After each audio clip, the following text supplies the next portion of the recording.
Peyğəmbər sallallahu əleyhi və səlləm bu qism insanlar barəsində buyurur ki: "Kullu ummeti muafa illa'l mucahirin." Ümmətimin hamısı bağışlanacaq, yalnız mücahirlərdən başqa, yəni günahı aşkarda edənlərdən başqa. Elhamdülillahi rabbil alamin. Vessalatu vesselamu ala eşrefil enbiya vel murselin. Nebiyina Muhammedin ve ala alihi ve sahbihi ecmaîn. Rabbi şrah li sadri ve yessir li emri vahlul uqdeten min lisani yefqahu kavli. Allahümme allimna ma yenfa'na ve enfa'na bima allamtana ve zidna ilma. Allahümme la sehle illa ma cealtehu sehla ve ente tec'alul hazna iza şi'te sehla. İlk önce özümü, sonra sizleri Allah'tan korkmağa, təqvalı olmağa çağırıram. Uca Allah Quran-ı Kərimdə buyurur ki: "Ya eyyuhellezine amenu ittaqullaha haqqa tuqatih." Ey iman gətirənlər, Allah'tan ona yaraşan şəkildə qorxun. Çünki təqva insanın bu dünyada geyindiyi ən xeyirli libasdır. Uca Allah Quran-ı Kərimdə buyurur ki: "Və libasut taqva zalika xeyr." Təqva libası ən xeyirli libasdır.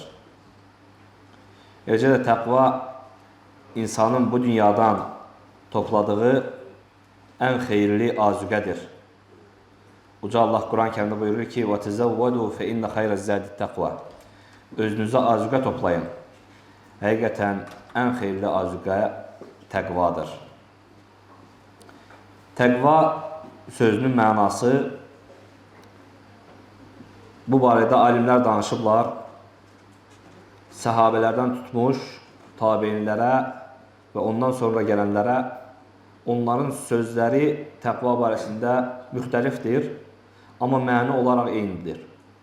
Bütün mənalar ora qayıdır ki, təqva asiliklərdən çəkinmək və əmirlərin yerinə yetirməkdir.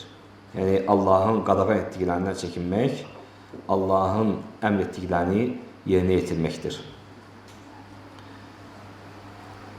Artıq qabağımıza həc mövsümü ilə yanaşı günah mövsümü yaxınlaşır. Yəni həc mövsümündən sonra deyək,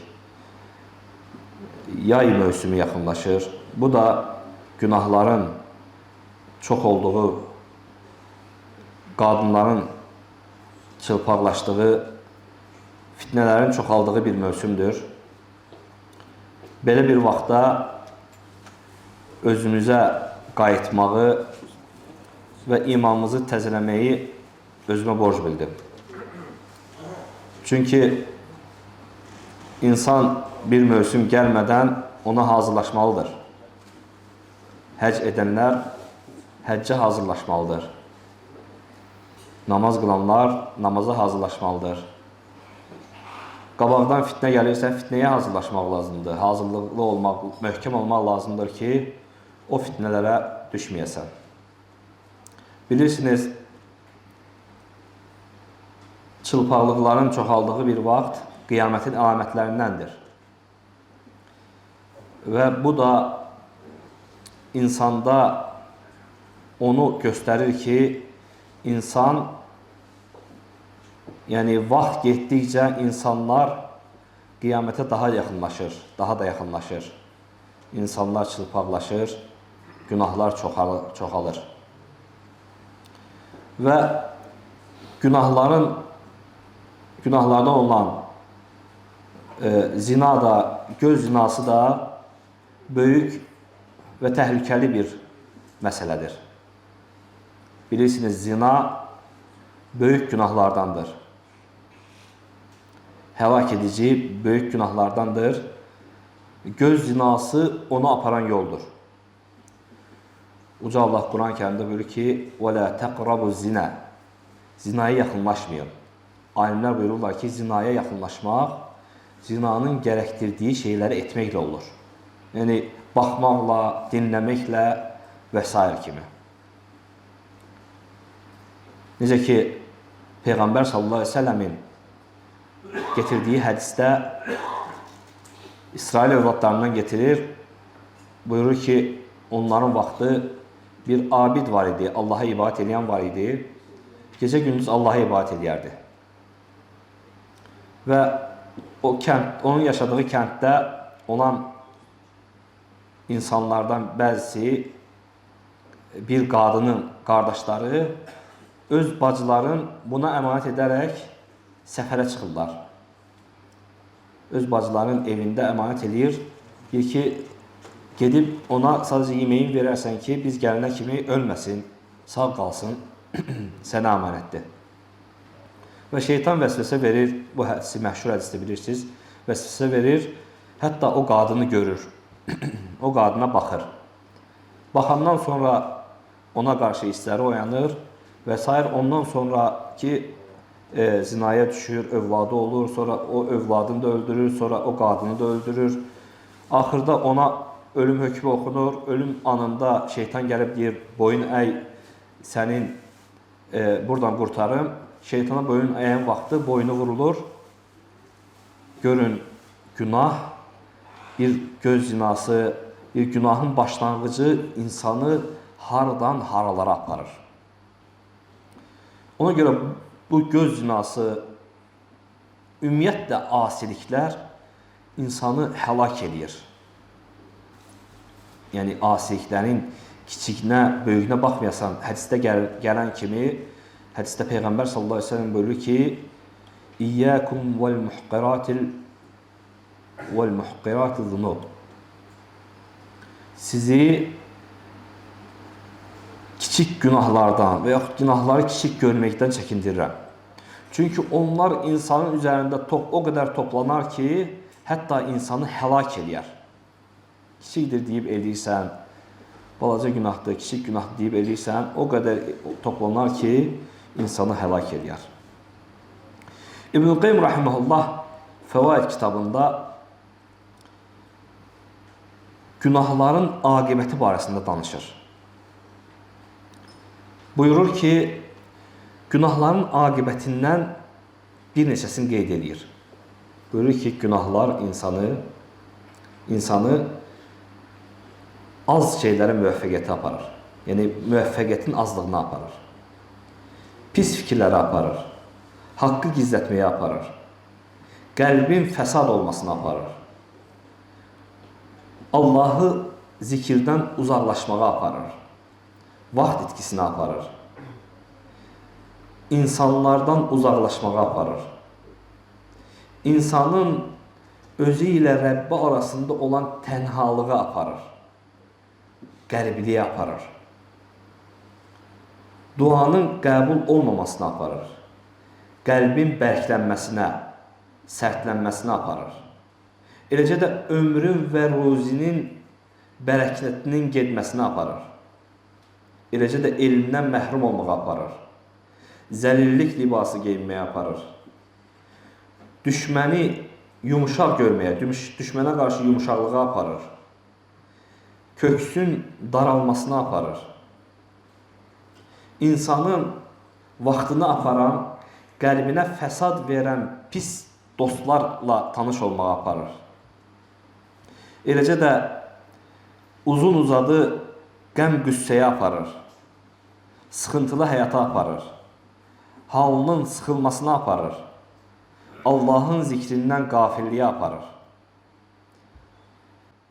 Su bitkini cücərtdiyi kimi, asiliklər də bir-birini cücərtməyə, yeni bir asilik doğmağa aparır. Eləcə də insanı cəhənnəm oduna aparır. Bu kəlmələri İbn-i Qayyim Rahiməhullah Fəvaid kitabında qeyd edir. İbn-i Qayyim Rahiməhullah başqa kitabında günahların, Dərd və Dəva kitabında günahların aqibəti barəsində danışır. Yenə günahların aqibəti barəsində Dərd və Dəva kitabında danışır. Və onlardan bəzilərini qeyd edəcəm, inşallah. Birincisi buyurur ki, günahlar insanı elmdən məhrum olmağa aparır. Çünki elm Allahın nurudur. Allah onu insanın qəlbinə atıb. Və o nur da, o asiliklər də o nuru söndürür. İmam Şafii rahimehullah İmam Malik'in yanına elm almağa gedəndə, onun qarşısında oturanda, onun qabağında oturanda İmam Malik rahimehullah onun zəkasını, onun fəhmini görüb deyir ki, mən deyir səndə elə bir şey görürəm ki, elə bir nur görürəm ki, Allah onu sənin qəlbinə atıb. Çalış ki, o nuru asiliklərlə söndürmə. Çünki asiliklər o elm nurunu söndürür. Necə ki, İmam Şafii rahimehullah öz şeirində buyurur: "Şekavti ila vaki'in su'a hifzi فأرشدني إلى ترك المعاصي فقال فاعلم إن العلم نور ونور الله لا يؤتاه عاصي." Deyir ki, Vakiyə şikayət etdim elmin zəifliyindən, mənə tövsiyə etdi əl çək asiliyindən. Bil ki, elm nurdur və Allahın nuru asi qula verilməz.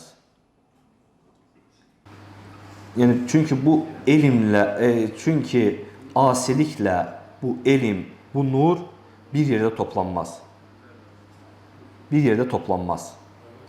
Asilik insanın qəlbində olan bir qara ləkədir. Qəlbinə daxil olan qara bir ləkədir.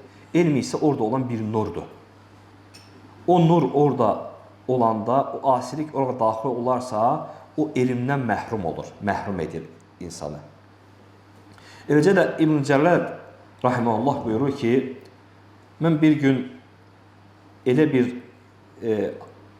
yəni mənə halal olmayan bir şeyə baxdım. Yəni göz zinası etdim deyir.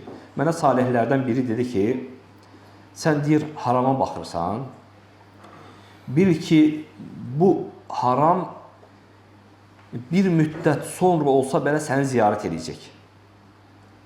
Deyir vallahi deyir mən deyir 40 yaşımdan sonra deyir Quranı unutdum deyir. O asiliyə görə Quranı unutdum. Elə İmam Şafii rahimehullahın zəkası, o yaddaşı o qədər güclü olur ki, yəni o bir kitabı oxuyan vaxtı kitabın bir tərəfini əli ilə tutur ki, gözü o tərəfi görməsin, çünki görən kimi əzbərləyirdi. Yəni bu səhifə o səhifə qarışmasın deyə. Yəni rivayət olunur ki, onun bu qədər böyük zəkası olur. Yəni bir asilik ucbatından deyir, məndə o hifz zəifləmişdi. Ona görə də asilik insanı elmdən məhrum edir. Bəzən də o öyrəndiyi, əziyyət çəkib, dizlərini yerə qoyub, aldığı o elmi bir günahla unuda bilər, Allah qorusun. Təbii ki, günah deyəndə böyük günah və günahda israrlı olmaqdan gedir. Eləcə də günahların aqibətindən insanın ruzisinin azalmasıdır. Hədisdə gəlir ki, Peyğəmbər sallallahu aleyhi ve sellem buyurur ki, İnnər-racülə ləyəhrumur-rizqa bizzəmbi yusibuhu.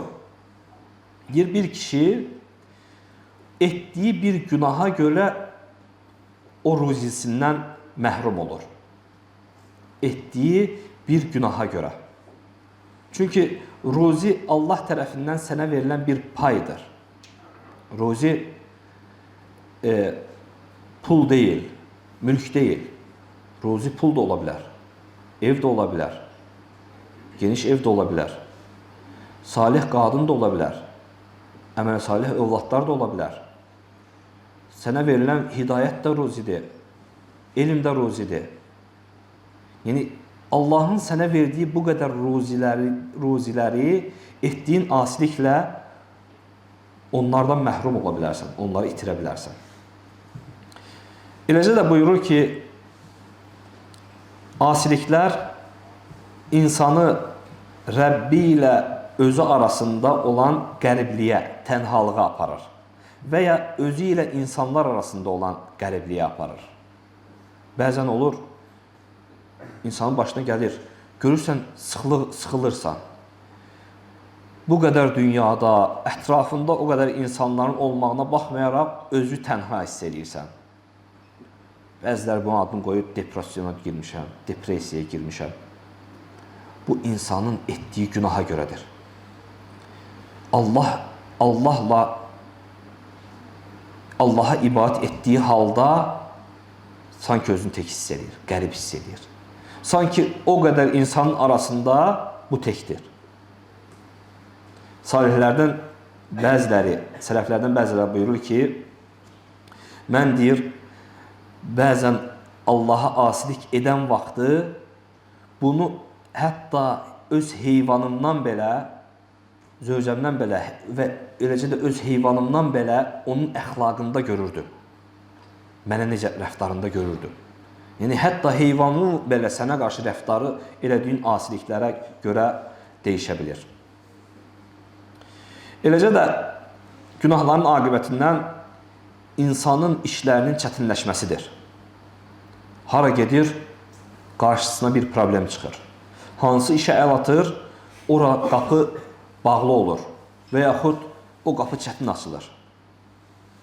Amma Allah Subhanahu taala'dan kim qorxarsa, Allah üçün günahlardan uzaqlaşmağa çalışar, Allah qorxusunu göz önünə gətirərsə, Allah Subhanahu taala Quran-Kərimdə buyurur ki: "Və men yettəqillaha yec'al lehu min emrihi yusra." Kim Allahdan qorxarsa, Allah onun işlərini asanlaşdırar. Allahdan qorxana Allah işlərini asanlaşdırar. Qorxmayan, Allah qorxusunu göz önündən itirən, Allah qorxusunu unudan, asiliklərə yol verən, görürsən işləri çətinləşir, sıxıntılara düşür. Eləcə də günahların aqibəti insanın öz qəlbində bir zülmətin yaranmasıdır.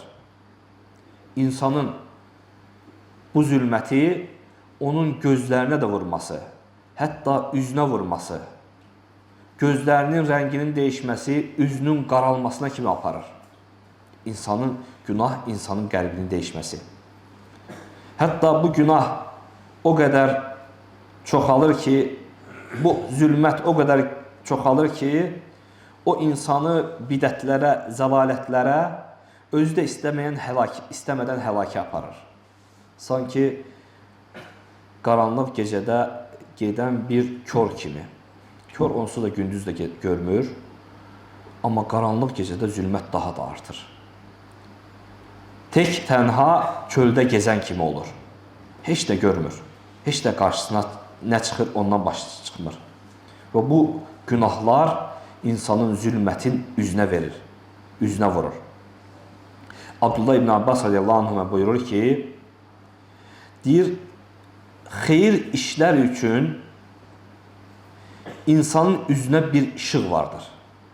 Qəlbində bir nur vardır. Ruhusunda genişlik, bədənində bir güc-qüvvət vardır. Eləcə də insanların qəlbində ona qarşı məhəbbət vardır, xeyir işləri edənlər üçün. Amma pis iş edənlər üçün onun qəlbində bir qaraltı vardır. Onun üzündə bir qaraltı vardır, qəlbində bir zülmət vardır. Onun bədənində bir zəiflik, ruhusunda sıxıntı vardır. Eləcə də insanların qəlbində ona qarşı nifrət yaradır. Asiliklər insanı üzü görürsən ağ olmasına baxmayaraq anidən qaralır. O qədər günah edir ki, onun qəlbinin fəsadı üzünə vurur, üzünü də qaraltır. Eləcə də asiliklər insanı itaətlərdən məhrum edir. Allah bizi qorusun.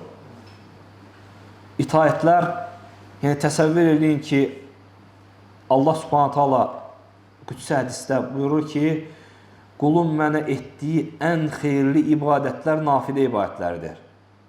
Sən asiliklərlə o ibadətlərdən məhrum olursan.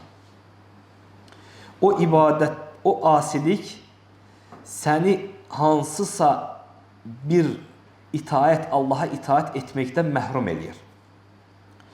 Ondan sonra gələn bir itaətin də qarşısını kəsir. O asilik o qədər çox olur ki, ondan sonra üçüncü itaət yolunun qapısı bağlayır. Sonra dördüncü, sonra beşinci eləcə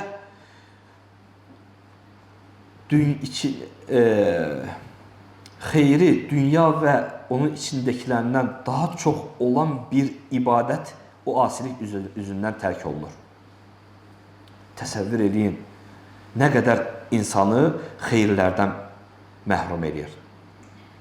Buyurur ki, İbn-i Qeym Rahiməhullah, sanki bir yemək kimidir, dadlı bir yemək kimidir. O yemək kimi ki, sən onu yeyirsən, amma o yeməkdən sonra sənə elə bir xəstəlik gəlir ki, ondan daha dadlı bir yeməkləri dada bilmirsən. Bundan sonra yeyə bilmirsən. Çünki artıq səndə bir xəstəlik var. Deyək ki, o qədər şirin şəkər yeməkləri yeyirsən ki, sənə bir şəkər xəstəliyi tutur, ondan sonra daha şəkər yeyə bilmirsən. Yəni, belə bir buna bənzətir İbn-i Qeym Rahiməhullah bu günahları. O qədər eləyirsən, şirin gəlir, eləyirsən, amma səni Allaha itaətdən uzaqlaşdırır və başqa itaət qapıların sənin üzvə bağlayır. Sonra, yəni itaətlər də bilirsiniz, qardaşlar, nafilə ibadətləri elə bir şeydir ki, insan ona özün vərdiş eləyir illərlə, əziyyət çəkir, vərdiş eləyir. Bir anlıq o vərdişdən, hansısa bir ibadətdə zəiflik eləyəndə onu geri qaytarmaq çox çətin olur. O ibadəti geri qaytarmaq çox çətin olur. Ona görə də asiliklər insanın itaət qapılarını bağlayır. Eləcə də asiliklər özündən sonra başqa bir asiliklər doğur.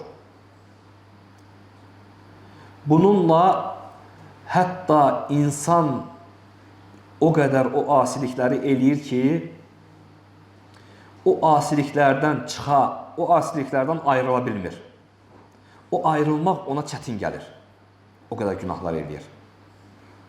Sələflərdən bəziləri demişdilər ki, günahların aqibəti ondan sonra gələn günahdır. Xeyir işlərin mükafatı isə ondan sonra gələn xeyir işlərdir. İnsan bir günah etdikdə, başqa bir günah deyir ki, mənə də elə. Çünki dayanmır. Bu bir domino daşlarına bənzəyir. Ard-arda düzülmüş domino daşlarına bənzəyir. Ondan birini yıxsan, tək özü yıxılacaq. Yox, o birisinə deyəcək, onu da yıxacaq. O da o birisinə, o da o birisinə günahlar hələdir. Necə ki, hədisdə Peyğəmbər sallallahu aleyhi ve sellem buyurur ki, sizi kiçik günahlardan çəkindirirəm. Çünki o insanın üzərində o qədər toplaşar, xırda o qədər toplaşar, hətta insanı həlak eləyər. Yəni, insanı həlak eləyənə kimi toplaşar. Yəni, biri ilə, ikisi ilə kifayətlənməz. İnsanı həlak eləyənə kimi toplaşar. Ona görə bəzi alimlər buyururlar ki, günahın kiçiliyinə, böyüklüyünə baxma. Bax ki, sən o günahı kimə qarşı eləyirsən, kimə eləyirsən. Sən aləmlərin Rəbbinə qarşı çıxırsan bu günahla. Eləcə də günahların aqibətindən insanın qəlbini ibadət sevgisinə, Allah sevgisinə, axirət istəyinə qarşı zəiflədir. Qəlbi zəiflədir. Onda asilik sevgisinə qarşı, asilik sevgisini onda gücləndirir. Eləcə də tövbə sevgisini onda zəiflətir. Az-az zəiflətir. Hətta o bütövlüklə tövbə etməkdən imtina edir. Yalnız yalançıların tövbəsini edir. Yalançıların istiğfarını edir. Yəni, dildə deyir ki, tövbə etdim, əstəğfirullah deyir, zikr edir. Amma qəlbi ilə o tövbəni etmir. Çünki bilir ki, ondan sonra bir fürsət tapan kimi o günahı eləyəcək. Bir xəlvətə çəkilən kimi o günahı eləyəcək. İnsanların gözündən uzaqlaşan kimi o günahı eləyəcək. Bu da yalançıların günahıdır. Bu da xəstəliklərin ən pisi və həlakə ən yaxın olanıdır. İnsanı həlakə ən yaxın, ən çox aparanıdır. Çünki insan hiss eləmir. Elə bilir ki, tövbə eləyir, amma əslində o qəlbi ilə tövbə etmir. Eləcə də günahlar insanda asilikləri pis görməyi qəlbindən çıxarır. Artıq asiliklər onda adət halına düşür. Asiliklər ona adi gəlir. Onu pis görmür. Hətta insanları o asilik üzərində onu görməsini belə pis baxmır. Hətta onu insanlara danışmağa belə utanmır. Bu da fasiqlərin yanında ən ləzzətli şeydir. günahları danışması fasiqlərə görə ən ləzzətli şeydir. Hətta onlar etdikləri günahlara görə fəxr edirlər. Fəxrlə danışırlar ki, mən belə elədim, gedib filan yerdə filan işi gördüm, fəxrlə danışırlar. Hətta bilməyən kəslərə belə danışırlar ona ki, mən filan vaxtı belə bir şey elədim. Bunlar, bu qism insanlar, Allah qorusun, bağışlanmayan insanlardır. Tövbə qapılarını öz üzərinə bağlayan, yəni ehtimal var ki, heç vaxt açmayan qapılar insanlardır. Peyğəmbər sallallahu əleyhi və səlləm bu qism insanlar barəsində buyurur ki: "Kullu ummeti muafa illa'l mucahirin." Ümmətimin hamısı bağışlanacaq, yalnız mücahirlərdən başqa. Yəni günahı aşkarda edənlərdən başqa. Günahı aşkarda edilən şeylərdən biri də Allahın qula gizlətdiyi bir şeyi sabahladığı vaxtı insanlara danışandır. Deyər ki, ey filan kəs, mən belə-belə işlər gördüm. Allahın gecə vaxtı ona gizlətdiyi şeyi gündüz vaxtı insanlara danışar. Eləcə də günahların aqibətindən asiliklər, günahlar zillətə aparır insanı. Çünki izzət Allaha itaətdədir. Uca Allah Quran-Kərimdə buyurur ki: "Mən kana yuridul izzətə felillahil izzətu cəmi'a." Kim izzət axtarırsa, Allah yanındadır bütün izzətlər. Eləcə də bəzi sələflərdən bəzilərinin dualarından idir ki, onlar deyirlər ki: "Allahummə ə'izzəni bi ta'atikə və la tezilləni bi ma'siyetik." Allahım, məni itaətinlə izzətləndir, asiliklərinlə zəlil etmə. Çünki asiliklər zəlillikdir. İnsanlar qarşısında zəlillikdir. Allahın qarşısında zəlillikdir. Çünki insan asi eləyən vaxtı qəlbi daim narahat olur. Zəlil olur, kiminsə qarşısında, kiməsə möhtac olur. Kiminsə qarşısında boynu bükük olur, üzü qara olur. Amma Allaha itaət isə izzətdir. Onunla heç kəs dünya və axirətdə bədbəxt olmaz. Eləcə də asiliklər əgər çox olarsa insanın qəlbini möhürləyər və ondan sonra qafillərdən olar.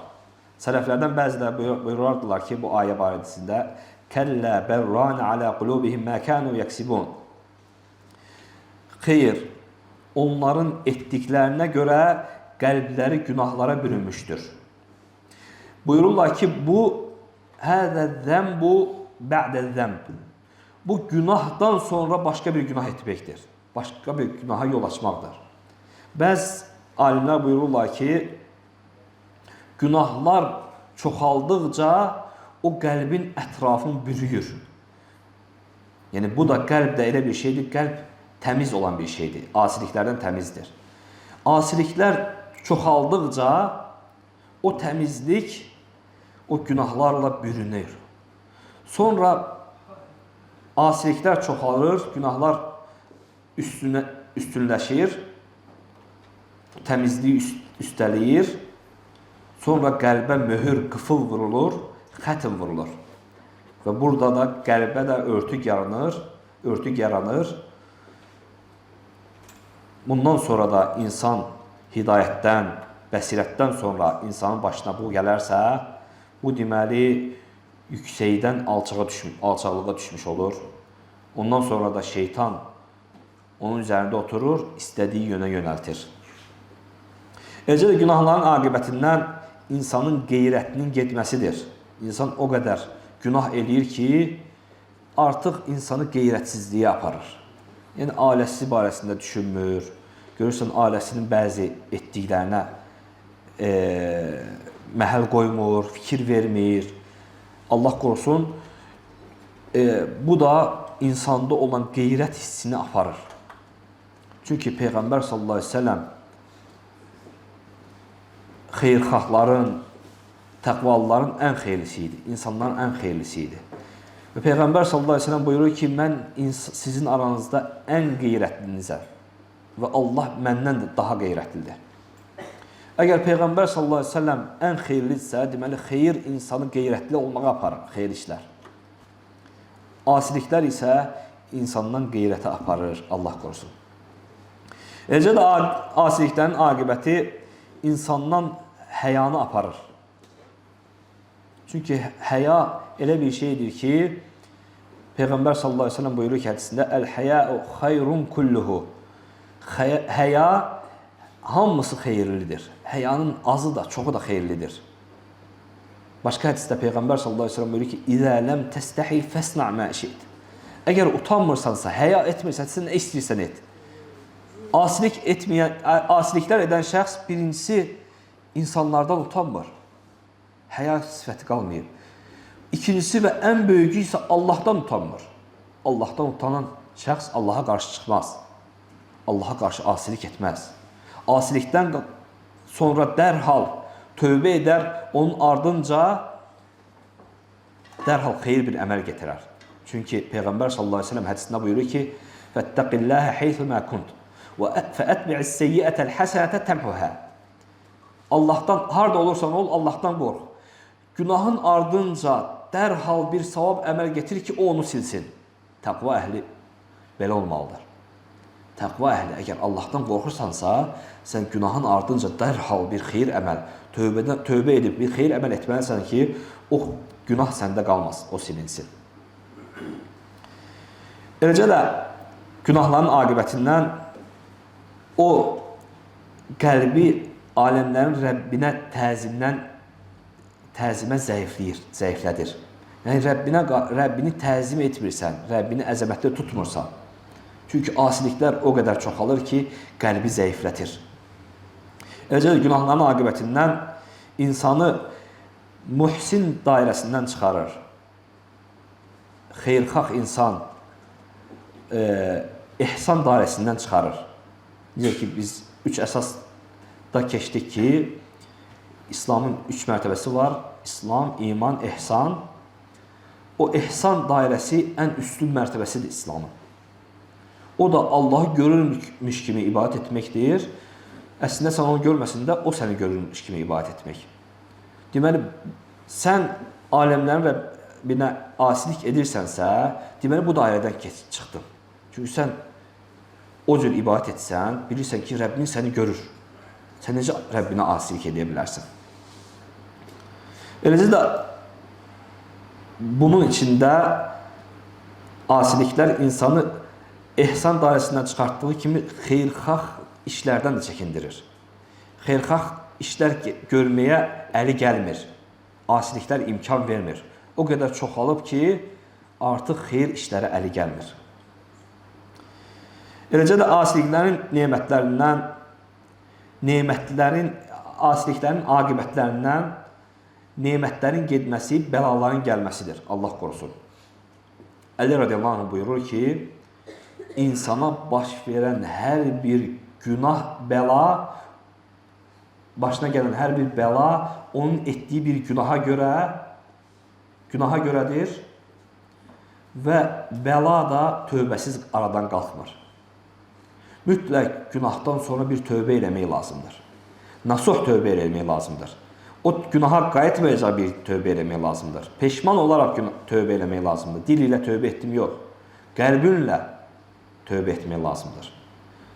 Və bunun ardınca Əli radiyallahu anh buyurur ki, Uca Allah Quran-ı Kərimdə buyurur ki, وَمَا أَصَابَكُمْ مِنْ مُصِيبَةٍ فَبِمَا كَسَبَتْ أَيْدِيكُمْ وَيَعْفُ عَنْ كَثِيرٍ.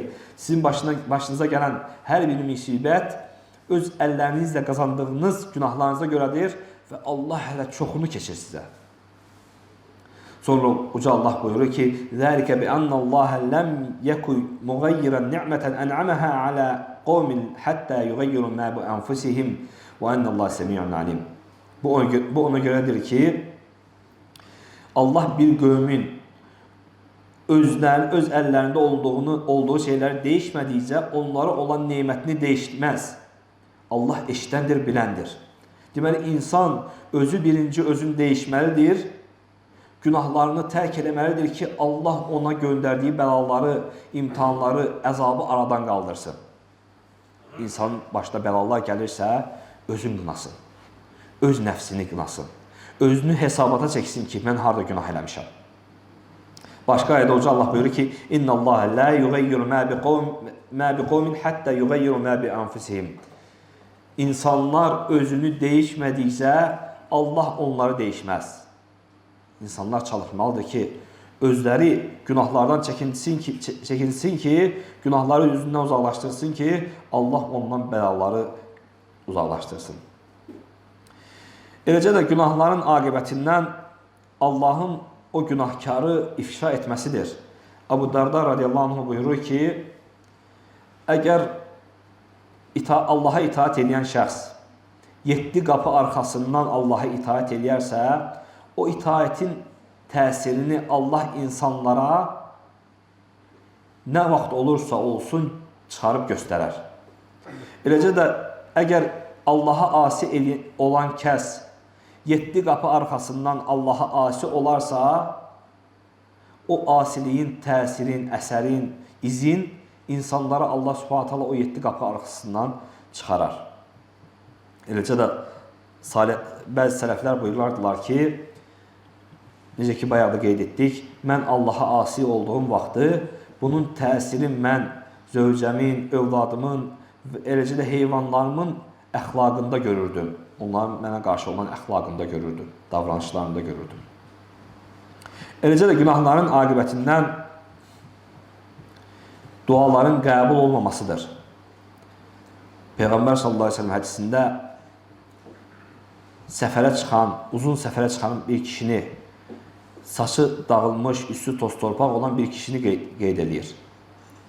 Deyir ki, o səfərdə olan vaxtı əllərin göyə qaldırıb deyir ki, ey Rəbbim, Allaha dua edir. Amma deyir, onun yeməyi haram, içməyi haram, geyimi haram, haramla bəslənib. Ona necə cavab verilsin? Onun duasına necə cavab verilsin? Bu qədər günahlarla. İnsan asilik eləyir, amma yenə də duasının qəbul olunmasını istəyir. Ona axı necə cavab versin? Sən dar günündə, sıxıntılı günündə Rəbbiyi yada salmamısansa, asanlıqda Rəbbiyi yada salmamısansa, dar günündə Rəbbim sənə niyə cavab versin ki? Sən rahatlıqda Allahı unudan, Allah da çətin anında unudar, Allah qorusun. Necə ki, Uca Allah Quran-Kərimdə buyurur ki, وَمَنْ أَعْرَضَ عَنْ ذِكْرِي فَإِنَّ لَهُ مَعِيشَةً ضَنْكَ وَنَحْشُرُهُ يَوْمَ الْقِيَامَةِ أَعْمَى قَالَ رَبِّ لِمَ حَشَرْتَنِي أَعْمَى وَقَدْ كُنْتُ بَصِيرًا قَالَ كَذَلِكَ أَتَتْكَ آيَاتُنَا فَنَسِيتَهَا وَكَذَلِكَ الْيَوْمَ تُنْسَى. Uca Allah Quran-Kərimdə buyurur ki, kim mənim zikrimdən üz döndərərsə, onun güzaranı sıxıntılı olar. Və qiyamət günü də onu kör olaraq həşr edərək. O deyəcək ki, ey Rəbbim, məni axı nə üçün kör həşr eləmişsiniz? Axı mən dünyada olarkən görürdüm. Ona deyiləcək ki, necə ki, sən Allahın ayələrini unuttun, eləcə də bugün sən unudulursan.